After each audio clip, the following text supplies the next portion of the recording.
Those of you that are new to sports betting, login into an online sportsbook for the first time can be quite intimidating. Sportsbooks likely use certain terminology to make themselves sound like an expert, just like how a doctor, a lawyer, or accountant would in their respective fields. Even their most experienced bettors don't know everything, but not to worry, this video will explain all the sports betting odds and better terms you need to know. Stay tuned. Let's start with the basics, and learn what the betting odds are basically betting on to tell you how much you can win on a bet. The numbers are balanced by this bullet books to ensure that they get enough action on either side of the betting line. Betting odds are displayed in following three formats: American betting odds, fractional betting odds, and decimal betting odds. Sports books will set the default format to your betting account based on your location, but most allow you to change them based on your personal preference. You can either switch the AL to your preferred format inside your online sportsbook directly, or you can use an older computer tool, like the one on our website, to quickly get your desired odds. Okay, so now we know each of the three formats.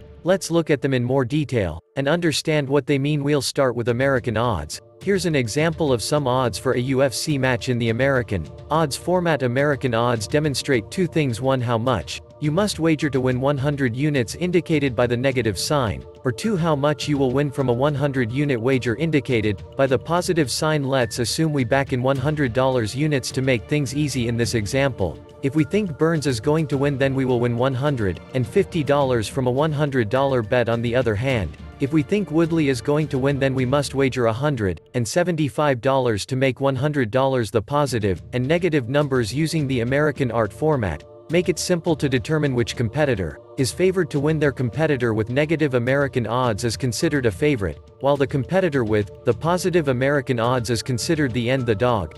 Now, as a quick side note, you may notice that betting on either side of the batting line doesn't pay out the same. In other words, instead of the line being in this case plus 150 minus 150, the Alta setup plus 150 minus 175. The difference in these two numbers is called the juice, or the VIG is the amount the sportsbook charges you for taking a bet. VIG ensures that sportsbooks always make some money from bets. The greater the VIG, the less fight win that bet. So do some line shopping and find a sports book, but there's little big as possible for your bets. Okay, now let's look at decimal odds, also known as European odds. Decimal odds are displayed in decimal format. They're different from American odds, as they display the total money returned rather than just the profit. Here's that same UFC match, but this time showing the odds in the decimal odds format. To calculate the total money return, simply multiply your stake by the smile shown. So if we were to bet $100 on Boons, until 2 pair would be $100 multiplied by 2.5, which equals $250. Now, in terms of who is favored to win, generally speaking, if the number is smaller than 2.0, they are considered the favor, and if the number is greater than 2.0, then now considered the underdog. Okay,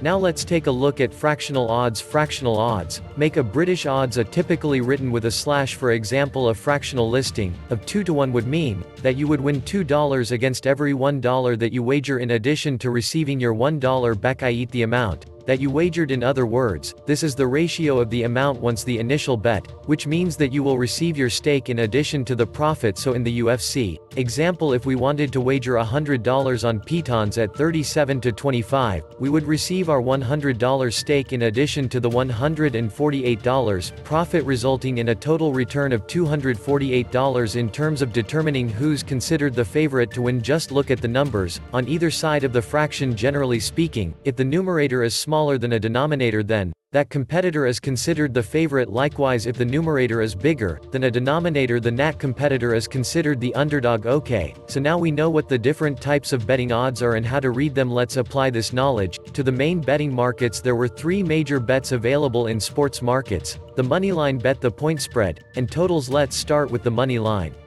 Most popular way to balance boards a Moneyline bet is a sports betting wager on which the capacitor will just win the contest. It doesn't matter how they win, by how many goals, or how long it takes them to win. The only thing that matters for a Moneyline bet is that they win the UFC. Also, we showed earlier was an example of a Moneyline bet. All you have to do is predict the winner. It's as simple as that.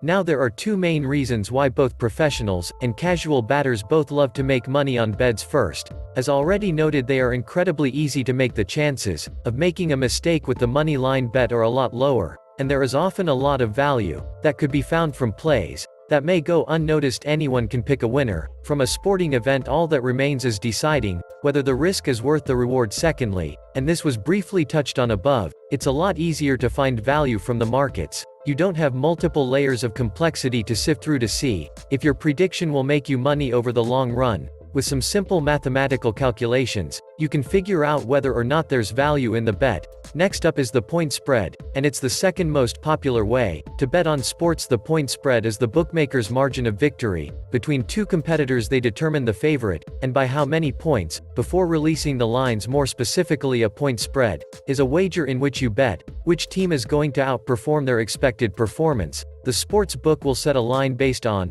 how well they think each team will do during the game. You then choose which team will perform better than that set line. Betting on the point spread is usually reserved to sports and leagues with high-scoring games like the NBA and the NFL. Here's an example from an NBA game between the Denver Nuggets and the Boston Celtics. The negative sign next to the Celtics margin shows that the bookmakers considered them the favorites and will win by 3 or 4 points, so they set the betting line at 3.5 points. On the other hand, the positive sign next the Nuggets margin shows that the bookmakers considered them the underdogs. If you bet on the Celtics to beat the Nuggets, and they win by 4 points or more, you win the bet. This is what's known as covering the spread. However, if they lose or they win by 3 points or fewer, you lose the bet. On the other hand, if you bet on the Nuggets and they lose by fewer than 4 points, you win the bet. You also win the bet if they beat the Celtics. However, if the Nuggets lose by 4 points or more, you lose the bet. Sports books use half-point lines to avoid a tie scenario, i.e., when the margin of victory lands on the betting line in the event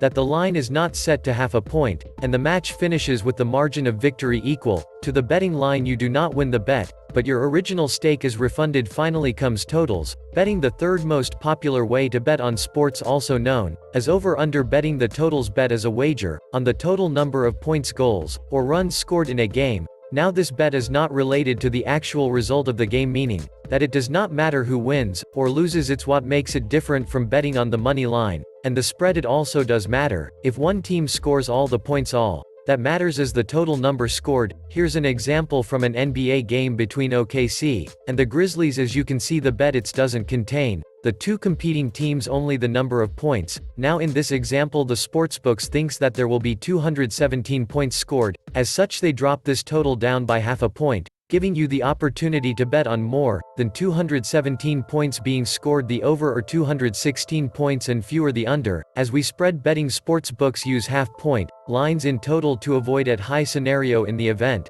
that the line is not set to half a point, and the match finishes with the total number of points scored equal to the betting line. You do not win the bet, for your original stake is refunded, and they have it. These are all the basics you need to know about sports betting odds. Understand what they mean and how they apply to the betting markets. If you enjoyed this video, make sure to leave a like, share and subscribe.